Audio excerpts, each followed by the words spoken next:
ஓம் குருவே நமக. ஓம் சுக்கிர பகவானே நமக. ஓம் சுக்கிர பகவானே நமக. ஓம் சுக்கிர பகவானே நமக. அனைவருக்கும் வணக்கம். பாகம் 34 சஸ்தாசத்தில் வேதியின் ரகசியம் அப்படின்ட்டு இன்றைக்கி மகர ராசி பார்ப்போம். இது வரைக்கும் நம்ம 9 ராசி பார்த்துருக்கோம். மேச ராசி, ரிஷபராசி, மிதுன ராசி, கடகராசி, சிம்ம ராசி, கன்னி ராசி, துலாம் ராசி, விருச்சிக ராசி, தனுசு ராசி வரைக்கும் என்ன பார்த்துட்டோம். இன்றைக்கி மகர ராசி அப்படின்னு சொல்லும்போது சந்திரன் இந்த இடத்துல இருப்பார். எல்லா ஜாதகத்துலையும் பார்த்தீங்கன்னா மகர ராசி அப்படின்னு சொல்கிறவங்க சந்திரன் இந்த இடத்துல தான் இருப்பார். இப்போ இதில் இந்த ராசியில் பிறந்திருக்காங்கன்னா உத்திராடம் 3 உத்திராடம் 2, 3, 4 பார்த்து பிறந்தவங்க மட்டும்தான். உத்திராடம் 2, 3, 4 பாதம்.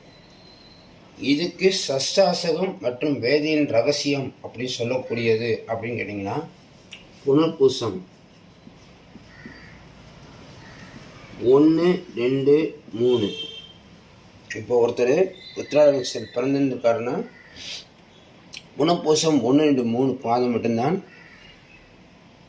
வேதியின் ரகசியமாக இருக்கும். சஷ்டாசகமானது இங்கேயும் வரும்.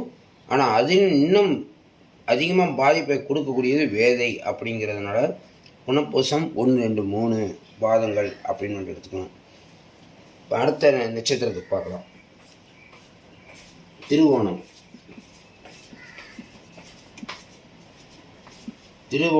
1, 2, 3, 4 பாதம். இங்கே புனர்பூசம் தாராளமாக எடுக்கலாம். நல்லா கவனிக்கணும். திருவோண நட்சத்திரம்னா புனர்பூசம் 6, 8 வந்தால் சஸ்தாசம் மட்டும்தான் வேலை செய்யும், வேதை வேலை செய்யாது. அதை கண்டுபிடிக்கிறது தான் வேதையின் ரகசியம் கொடுத்துருக்கோம். திருவாதிரை, அதாவது திருவோண நட்சத்திரம் பிறந்தவங்களுக்கு திருவாதிரை நட்சத்திரம் வேதியாக வேலை செய்யும். நீங்கள் இந்த இடத்துல ஒரு விஷயம் சொல்கிறேன். இந்த திருமண பொருத்தம் பார்க்கும்போது இந்த ஜாதகம் திருவோண நட்சத்திரம், இந்த ஜாதகம் திருவாதிரைன்னு நீங்கள் அதுக்கு மட்டும்தான் பார்த்துக்கிட்டே இருப்பீங்க. நான் என்ன சொல்கிறேன், ஒரு ஜாதகத்துக்கு மட்டும் முதல்ல பாருங்கன்னு சொல்கிறேன். அது விவரம் இன்னும் வீடியோ முடியல, உங்களுக்கு எல்லாமே தெரியும். அடுத்து அவிட்ட நட்சத்திரம் 1, 2 பாதம் மட்டும்தான். அதுக்கு மிருகசீரிசம் 3, 4 பாதம் மட்டும்தான். இப்போ திருமண பொருத்தத்துக்கு இந்த நட்சத்திரம்லாம் எடுக்கிறீங்கன்னா இந்த நட்சத்திரம் பிறந்தவங்க எடுக்கும்போது சந்திரன் இங்கே இருப்பார், இந்த ஜாதகத்தில் சந்திரன் இங்கே இருப்பார். இதுதான் 6, 8 நீங்கள் பார்த்துக்கிட்டு இருக்கீங்க. அதில் உள்ள தனிப்பட்ட முறையில் ஒரு ஜாதகத்துக்கு நம்ம இந்த மாதிரி பார்க்கணும் அப்படிங்கிறது தான்.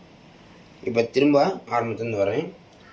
உத்திராட நட்சத்திரம் 2, 3, 4 பாதத்தில் பிறந்தவர் மகர ராசியாக இருப்பார். அவருக்கு அவர் ஜாதகத்தில் புனர்பூசம் 1, 2, 3 பாதத்தில் ஏதாவது கிரகம் இருக்கான்னு பார்க்கணும். இதை பார்த்துட்டிங்கன்னா அது என்ன கிரகம்னு கண்டுபிடிக்கணும்.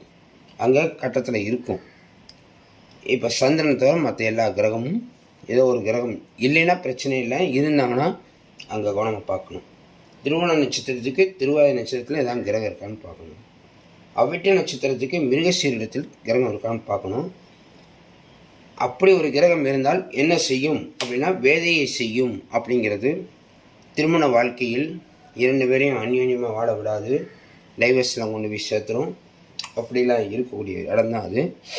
அதற்கு மேலே இன்னும் அது எப்படி கண்டுபிடிக்கிறது அப்படிங்கிறது இந்த நட்சத்திரம் மட்டும் சொல்லிட்டோம். இப்போ இந்த இடத்தில் உதாரணத்துக்கு ஒரு கிரகம் என்ன கிரகம் இருக்குன்றதை பார்க்கறதுக்கு ஒரு ஷார்ட் இருக்குது, அதை பார்த்துருவோம் வாங்க.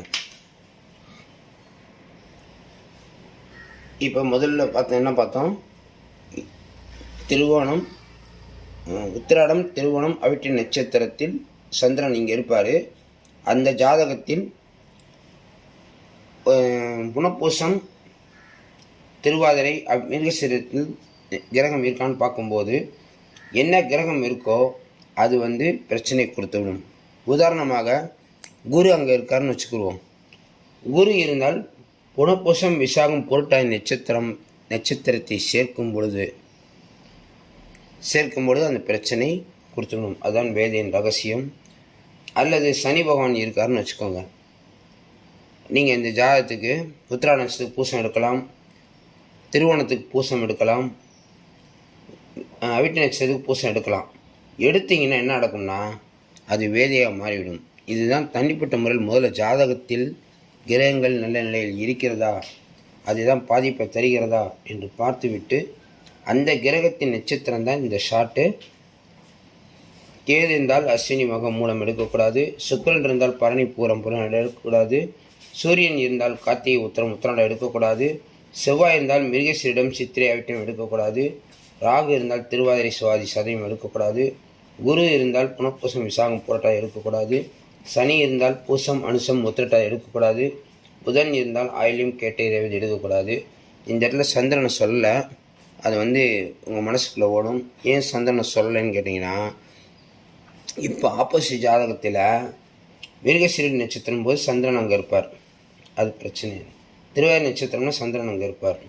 நம்ம இந்த ஜாதகத்தை தான் என்ன பிறக்கும் பார்க்க சொல்கிறோம். அப்படி பார்க்கும்போது சந்திரனை ஏன் சொல்லலைங்கன்னா, இப்போ ரோஹிணி நட்சத்திரம்னா அது ரிஷப ராசியில் இருப்பார், அஸ்த நட்சத்திரம்னா கன்னி ராசியில் இருப்பார், திருவோண நட்சத்திரம்னா ஆல்ரெடி திருவோண நட்சத்திரம் மகர ராசிலேயே இருப்பார். அதனால தான் நம்ம சந்திரனை சொல்லலை. ஓகேங்களா? சஷ்டாசனத்தின் வேதியின் ரகசியம் இதுதான்.